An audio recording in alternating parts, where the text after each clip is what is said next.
run, far better than anything the Bengals have thrown out here recently. So he's got a contract beef. What you do when you have a contract beef, you withhold your services, and we go from there. I think the interesting stat that came out after the NFC Championship game, what was that red zone? Julio Jones stat. It was like 1 touchdown in the red zone this year. He had 3 altogether. You got to pay him. I don't think you would let him hit the open market and your receiving core be Calvin Ridley and Mohamed Sanu. I just don't think you do that. But what do you guarantee Julio Jones? Okay? And that leads to the other receiver in question, Old Dirty Beckham. On the open market, we have an Eagle fan, we have a Cowboy fan in here, especially Cowboy fans who are starving for some receiver help. Who do you pay more on the open market, B? Old Dirty Beckham or Julio Jones? Well, of course, I'm going to say Julio Jones. Only the simple fact that you just brought up the numbers of him having a record-setting, offense with the Atlanta Falcons. You just paid Matt Ryan $30 million guaranteed every season. Now, of course, he doesn't get into the end zone, but also at the same time, like first, let's cut the crap with the Instagram stuff, okay? Don't give me this BS about he did something for Alabama and all this other things. He was getting prepared for the draft, sir. Sure. Yeah, sure, whatever, why not? But he did all that just by sending Atlanta a message like, hey, okay, you don't want to give me my breads or whatever, and I feel like I'm getting underpaid. I'm pretty sure he looked at the same list that you just read off, Dave. So, yes, he going to take everything off. He took everything off with the Falcons and things like that. Okay, that's fine. Now you want to sit up here and do the holdout, that's fine. But eventually, 9 times out of 10, you will have to pay this man because that's pretty much still the top 4, top 5 receiver in the NFL. I say go ahead and pay him. As far as like Odell Beckham goes, he does deserve to be paid. Otherwise, then Antonio Brown, one of the highest paid players in the NFL as far as like a wide receiver goes. But man, I still say pay Julio Jones, man, because he can, do this holdout as long as he have to and just walk. Now, that's who you pay first? Yes, that's who I'll pay first. Okay. Chris, who do you pay? Who do you pay first, and who do you pay more? I have an answer for both. It's Old Dirty. I mean, look, man, he is a superior. Look, I get it. Julio's a freak of nature, with his size and speed. But, man, we're talking about a guy who was in record books with Randy Moss and the likes of, Calvin Johnson. We're talking about Odell Beckham. And I think that, man, you put Beckham on an offense with Zeke Elliott and a guy like Dak who you think that could be better, that makes his offense dynamic. You thought Dez was good with the Cowboys. Odell with a running game? Oh, man.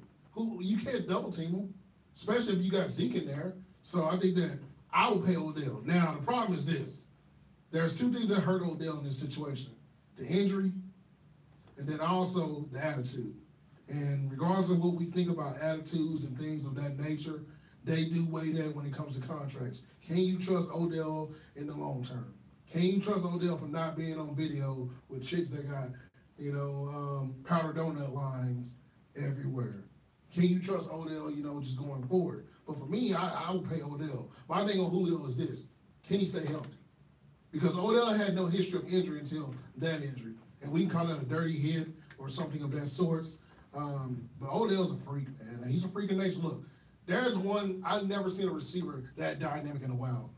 For his size to be maybe 5'10", 5'11", he has massive hands. He gets in the end zone. He's a game changer. Julio is too. But I think if you switch those 2 out, I think Odell is amazing in Atlanta's offense with those receivers, with Ridley and with Sanu. So I think also that's a sign for Julio. They drafted Ridley for a reason. Look, we're in the NFL now where teams are getting hip to the idea that you don't need a star receiver to win a Super Bowl. Get you a good number 1, get you some solid 2s and 3s and 4s. They can do all the same things, certain intangibles. So for me, I pay Odell off of just youth and talent. Odell's never been in a winning situation either, y'all. I think we also have to understand that. So for a team I don't know, if Jacksonville comes across some good money, Jacksonville should consider a guy like say if you're Jacksonville, you're one offensive player away from going to the Super Bowl. Does anybody know their starting wide receiver this year in Jacksonville? It's Marquise Lee. I was looking at the depth chart. It's Marquise Lee, and is that Grant dude? Yeah. No, Clay. Keelan something. Something or another. Yeah, but think about it, though. They need you're talking about a team that's ready to take the next step. That is a team that is missing offensive pieces. I get it, they got Fournette, they're going to run him to death, but I understand that you don't trust Blake Bortles, but to me, you're not helping Blake Bortles by throwing out those two guys. You lost Hearns and Robinson, who I thought you maybe could have worked out something with Hearns, at least to bring him back. To kind of give you some sort of talent outside. But if you can put an Odell in Jacksonville, man, like, that changes everything. Like, I see Odell as a guy that can change. Like, we know who Julio is. He's a big receiver. He makes plays, but how long is that going to last? And you know something, I'd question the playmaking. Do you know Julio Jones' highest touchdown total in his career for a single season? Maybe 9? 10 in his second year. His last 3 years, 8, 6, and 3. 95 games for Julio Jones, 43 touchdowns. Old Dirty Beckham, 47 games, 38 touchdowns.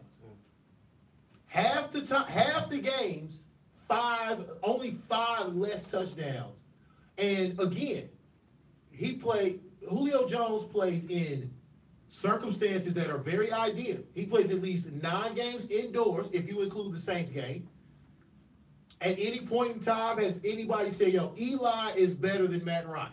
Can you say at any point in time, since either of them came, like there was a clear, definitive consensus that Matt Ryan, and there was a huge gap. Even if you thought Eli was better at one point in time, it wasn't a huge gap between him and Matt Ryan. So yeah, Old Dirty Beckham, all day. He's a better playmaker. He's younger. I do trust the injury history. Okay. I wonder what the productivity would be if they switched teams. I think Old Dirty Beckham may have a touchdown a game. Yeah. With Matt Ryan. With Matt Ryan. Better running backs, better tight end, better playing conditions. You have to worry about the wind at whatever their Giant Stadium. Because I feel like one team is in a situation where they could get rid of the guy and they'll still be a good offense. I think that would be Atlanta. Because if you bring in Ridley, you still got Sanu, you still got those 2 running backs, right? Mm-hmm. So you got a nice team. The Giants, on the other hand, yes, you do have Sterling Shepard. You do have Ingram, the tight end, who I think is pretty good as a receiving tight end. And you also got Saquon Barkley. So, interesting on that take, but I also think that, like, man, yeah, there's no way I'm going to pay Julio over Odell. Like, there's only one receiver I'm paying over Odell, and he's already been paid, and that's Antonio. And that's an extreme. You know, honestly, I would say that's more of an extreme. I may pay Julio more than Antonio because I look at the fact that, man, the stigma about Pittsburgh receivers, look, AB all day is amazing. He is amazing. He is bar none the best receiver in football. But I also think it attributes to that offense. He does have a quarterback that can get him the ball, playing with Le'Veon Bell. Look, we've seen wide receivers like that. We're not going to make jokes here. Mike Wallace, Santonio Holmes, all be productive in that system. So I think that, like, that's something to be said about that. With Odell, man, he's played on some really trash quarterback situations at times and really trash offense, but you double team him no matter what, he still makes it happen. So for me, there is no way, like in the open market, I can see Julio making more. There's no way. Like, at this age, is he like 30 now, 31? Who? Julio. No, it might be like right at 29. So Odell's like at 24, 25? Yeah, 25. Yeah. See, man, yeah. You got 4 years of gap. And if you compare their numbers on the average, Odell kills him by far. Yeah, Julio Jones, 29. He turned 29 February the 3rd. Yeah, I'm taking Odell all day. All right. Earl Thomas, a possible Cowboy target, holding out for a minicamp. And it's interesting that he's holding out. Well, not interesting that he's holding out, but sort of the position that he plays, which was once thought as, you know, a brewing and up-and-coming position in safety, is not really that much anymore. I mean, it's gone by the way of the running back in terms of free agent value. Cowboy fans, does this excite you about the possibility of getting Earl Thomas that he's holding out for a contract? And what are you willing to give up to acquire Earl Thomas? And how does that affect this young secondary that the Cowboys got going? Have you seen the secondary depth chart? Okay, so I know it's Woods and Heath, right? Is that just two starting safeties this year? It's Frazier and Heath. Frazier and Heath would be wow. safety. Yeah. Frazier came on. So okay, that's why I asked, do you know the depth chart with the secondary? Because they move your favorite safety. Yeah, they move your favorite safety to the corner. 31? Yeah. Yeah, so with me, I think it does the same as a Cowboys fan that it's still a possibility to get an Earl Thomas. because, of course, I'm all about youth in the secondary, but also you have a guy that's already established in Earl Thomas that we already know for a fact that he can do what he do back there as far as, like, cover his zone, and that's what you need. Like, I was already told before that you're going to need somebody to cover and need somebody to hit. You can't have both, like both people that hit and have nobody just to cover. So Earl Thomas can cover his side of the field with no problems, and also can help out that secondary with a whole lot. Yeah, for me, I like Earl Thomas here, but the problem is going to be this. You got to convince. See, that's where the frugal part comes in. Do you want to pay a guy that's in his 30s, or the highest paid safety in football? To me, this is all messed up because if you draft the safety I thought you should have drafted when you dropped in the draft, Mr. Dwight James, you wouldn't be going through this right now. So to me, this is all backtracking the Cowboys' issues. Because if they bring him in, although he's probably the best safety in football, we can all agree on that. Maybe the kid from Tennessee, I can't think of his name, he's really good too. But, man, there's a reason why Seattle's not paying him. For a team that's going depleted, that depleted their whole secondary, there's a reason why they're not paying him no more. And to me, I just wonder about his mindset about football. Because I don't care what anybody says. When he went on Twitter that time after he got hurt, said he's gonna quit. and when he said he's gonna quit, that kind of concerned me. Because as a person that, you know, I don't like the body language thing or the, man, you know, his heart, where his heart is at. That is a weird statement to make after injury. Like, man, do I want to play football anymore? Like, you pretty much took your basketball and ran home at this point, right? So, for me, I mean, it'd be cool because you can sell tickets. It's nice to get the hometown kid home and whatnot, but it doesn't change the fact this team doesn't still have a pass rush. What good is it to have Earl Thomas if you got to sit back there and cover the whole time, and your best pass rusher is DeMarcus Lawrence, who, by the way, yeah, he was on a contract year, and yeah, he's going to perform well. But after that, let's see. Y'all like Randy Gregory?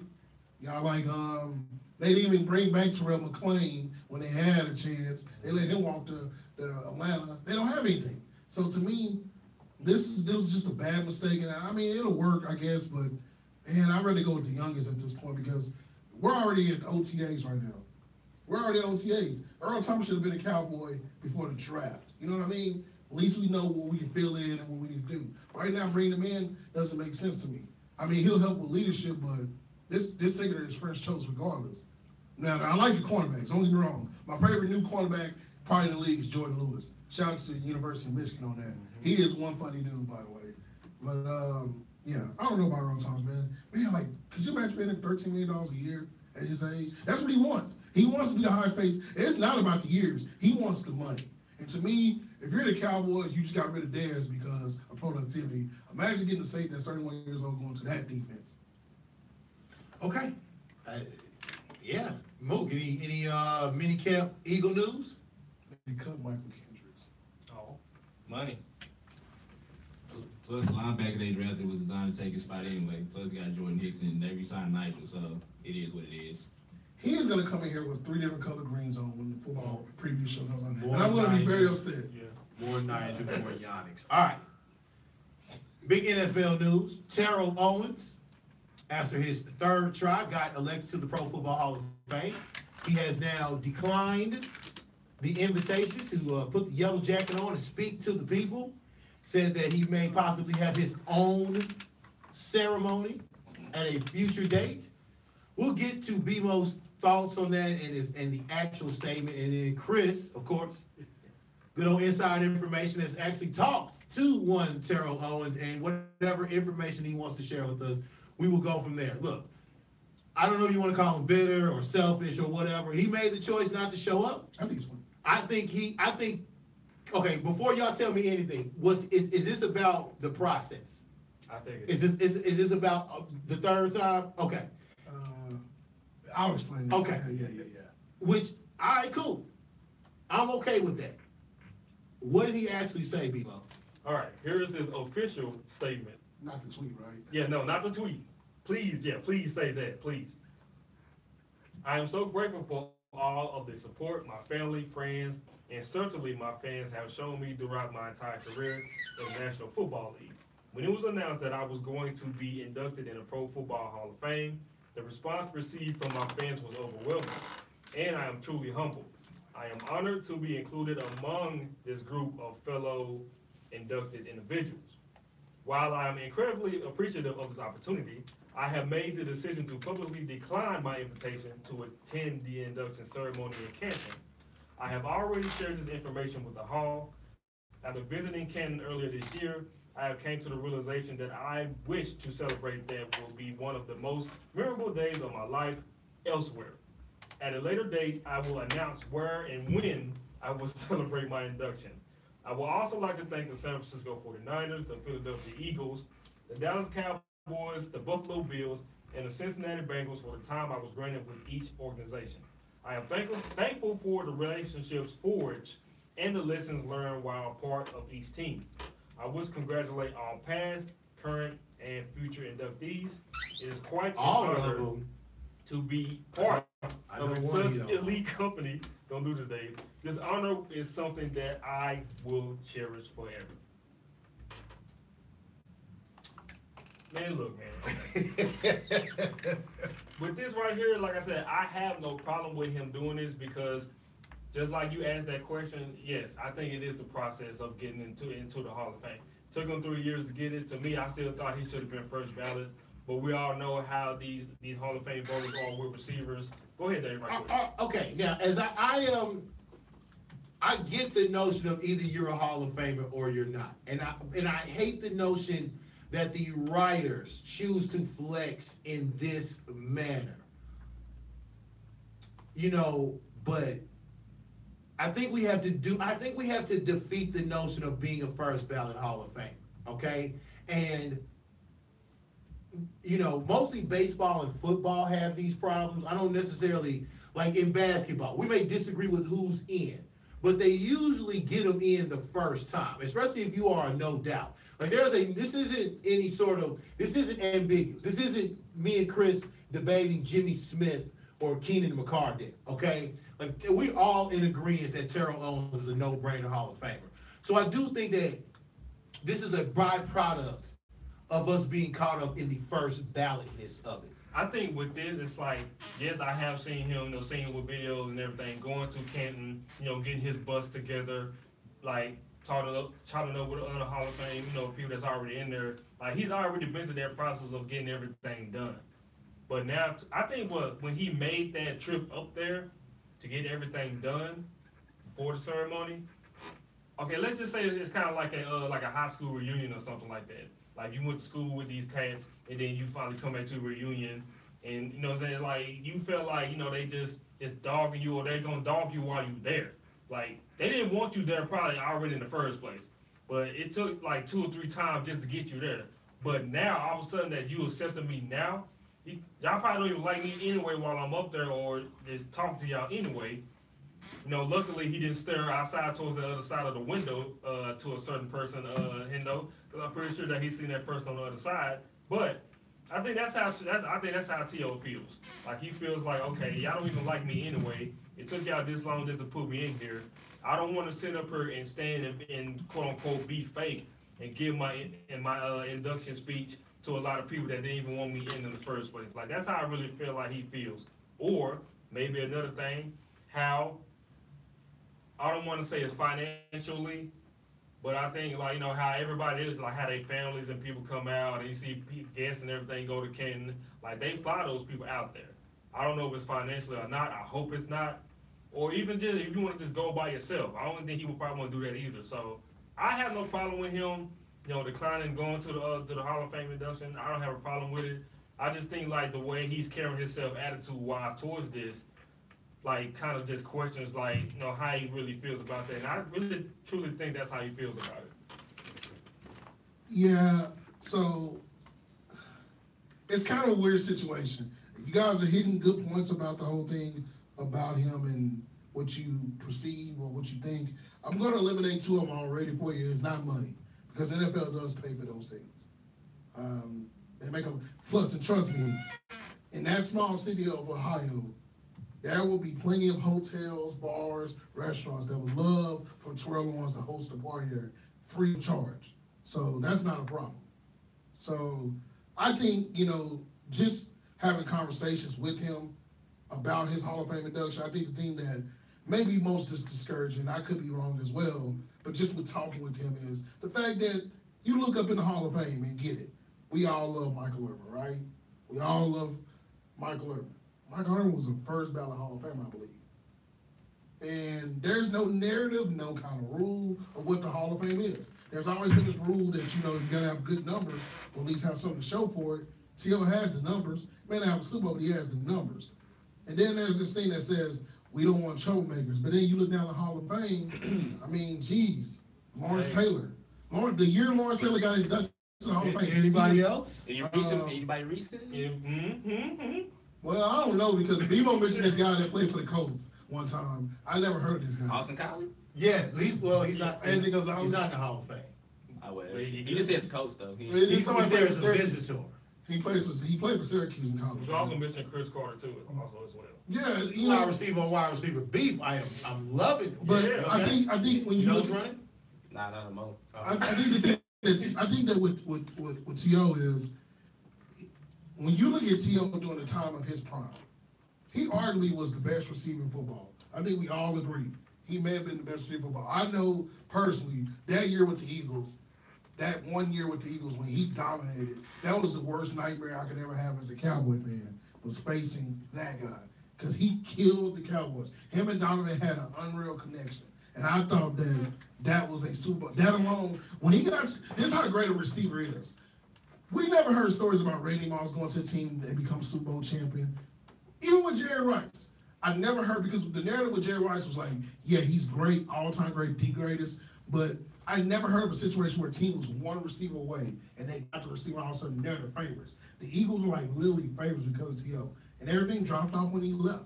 So I think that he's looking at the fact that aforementioned 88, aforementioned Randy Moss, aforementioned, any receivers on that time, Hines Ward. Hines Ward will probably get in first ballot, right? Off of some narrative things to I mean, like, but think about it. Christ. But think not a Hall of Fame. But the thing is this, though, because he has the good boy mentality, and I think that T.O. feels misunderstood. I think also his logic is this. I think we all feel the same way. You didn't want me then, but now you want me. It's kind of like the Mike Jones thing. Like, look, bro, for years y'all told me why I wasn't a Hall of Famer. Now all of a sudden because I noticed one thing about the fans. It took the fans years to appreciate T.O.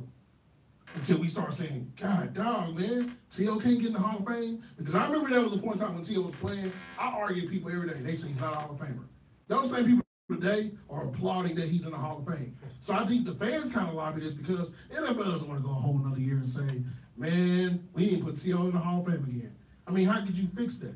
Because you've been running into another class of our receivers coming up where you're going to have to really look hard. So for T.O., I think it's a respect thing. And I don't blame him. Like, the Hall of Fame thing is cool with me, but there's a lot of guys, Bob Hayes, Drew Pearson, Ken Stabler, not Hall of Famers that should be Hall of Famers. And to me, the NFL doesn't have a set. Look, we S on the NBA Hall of Fame, right? Because the NBA Hall of Fame, or the Basketball Hall of Fame, I'm sorry, because there's no kind of set rule in that. And the NFL is just as worse. I've never seen a league that, like, you can't, they can't break what a Hall of Fame is. Is it these numbers? Are we going to put it because of the passing year? T.O. is a mixture of both of those. And to me, he has a feel-good story. 3rd round pick. Came behind Jerry Rice. He came in and dominated. He didn't dominate immediately, but his impact in football is huge. He's a part of the era where we celebrated receivers for celebrating in the end zone. Look, I get it. There's antics that came along with it, which I don't think they were really antics, but I thought it was entertainment. And he did that. And I think that during a time, if you like, Bill Parcells said it best. If you were ever considered the best player at your position at one time, that should warrant you to be in the Hall of Fame. And I don't see why it took three times to get this right. I mean, look, Michael Irvin's in the Hall of Fame. Lord knows if you really, if you took away the 3 Super Bowls from Michael Irvin, go pull up his numbers. Is he a Hall of Fame? Even 750 catches, 72 touchdowns. No. Yeah. Because that brings up the previous names of Jimmy Smith and Keenan McCarthy. I agree with that, but I just think that we have got caught up in this notion that somehow your Hall of Fame plaque is not as shiny if you're not a first or a second ballot Hall of Famer. And I say this to my colleagues out there in the media who vote for this. Shame on y'all, man. The need to feel like you got to teach somebody a lesson by making him wait for years, squirm for 2 years or whatever, is overall kind of ridiculous. It's unnecessary. And word to T.O., he's actually listening right now. He says, thanks, guys. So I mean, I appreciate it. I mean, look, 150 plus touchdowns. Like you said, Chris, there was an era, you know, a 3 to 5 to 6 year period where he was the dominant The best receiver. receivers in the and league. he has no rapport with a quarterback. So, like, think about that as well. He came in and did these with, like, 5 different quarterbacks. I mean, look, he did it with 2 of your quarterbacks. One got hurt, and he did it with another one. Cowboys, he did it with 2 quarterbacks. Drew Bledsoe and Tony Romo. He did it with Jeff Garcia, Steve Young. He made Jerry Rice expendable. Yeah, think about You know what I'm Jerry saying? Rice Like, is he made Jerry Rice the expendable. thing about T.O.'s career, the most notable thing, and I don't want it to be like, you know, S on like Jerry Rice, but like Jerry Rice's last game as a 49er, T.O. has a record for like most catches in the game. Like, on Jerry Rice Day or something. It was Jerry Rice's last Yeah, game, basically, yeah, basically last game. So, I mean, we all can say as fans of the Eagles, Cowboys, that, man, some of our best years is what outside of, you know, your Super Bowl recently, that was like some of the best times, man, when he was like literally the best player on the team. And then Roy Williams ruined it. Yeah. Okay. Yeah. Thank you. Didn't he date Kelly Rowland? And then he ruined it too. Okay. Remember Let's- that video with that big like blue Okay, suit? fine. We'll go to break while they continue to chat in the back. He's on LinkedIn, by the way. What's he gonna talk about? It's Let's get to the fight segment, please. So- UFC 225, heavyweight fight news, and we will recap the boxing events from the weekend. Most Sports Talk on the afterparty.com. What's Kelly Rowland got to do with this? I mean, that was engaged until he cheated on her. And that was like around the same time he broke T.O. leg. They moved back over home. And then he started shoulder tackling, you know.